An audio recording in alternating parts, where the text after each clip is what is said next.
സെലിബ്രിസ്റ്റിനെ നിറഞ്ഞവർ ഇന്ന് നമ്മുടെ സഭയിൽ പ്രത്യേകമായിട്ട് രക്തസാക്ഷികളെ ഓർത്ത് പ്രാർത്ഥിക്കുന്ന ഒരു ദിവസമാണ്. ഇന്ന ദിവസം ഈശോ നമുക്ക് നൽകുന്ന വചനം ഇതാണ്: നിങ്ങളുടെ ശരീരത്തെ കൊല്ലുന്നതിൽ കവിഞ്ഞ് മറ്റൊന്നും ചെയ്യാനായിട്ട് സാധിക്കാത്തവന് നിങ്ങൾ ഭയപ്പെടേണ്ട. എന്നാൽ നിങ്ങൾ ആരെ ഭയപ്പെടണമെന്ന് ഞാൻ നിങ്ങളോട് പറയാം. അതായത് കൊന്നതിന് ശേഷം നിങ്ങളെ നരകത്തിലേക്ക് തള്ളിക്കളയാനായിട്ട് അധികാരമുള്ളവനെ ഭയപ്പെടുക എന്ന് പറയുകയാണ്. നമ്മളെ നരകത്തിലേക്ക് തള്ളിക്കളയാനായിട്ട് അധികാരമുള്ള ഒരേ ഒരാളുള്ളൂ, അയാളുടെ പേര് ഈശോ എന്നാണ്. ഈശോയ്ക്ക് മാത്രമേ നമ്മളെ നരകത്തിലേക്ക് തള്ളിക്കളയാനുള്ള അധികാരമുള്ളൂ.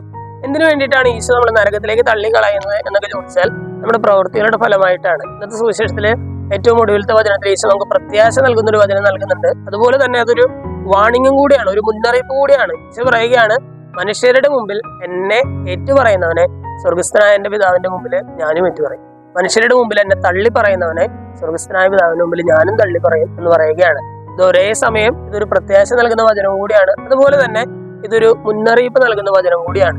നമ്മളൊരു ഇന്നത്തെ സുവിശേഷ ഭാഗം വായിച്ചു കഴിയുമ്പോൾ നരകത്തിലേക്ക് നമ്മളെ തള്ളിക്കളയാനായിട്ട് അർഹതയുള്ള ഈശോ ആഗ്രഹിക്കുന്ന രീതിയിൽ മനുഷ്യരുടെ മുമ്പിൽ ഏറ്റുപറയാനായിട്ടുള്ള ഒരു കൃപയ്ക്കായിട്ട് നമുക്ക് പ്രാർത്ഥിക്കാം. ദൈവം നമ്മെല്ലാവരെയും സമൃദ്ധമായിട്ട് അനുഗ്രഹിക്കും.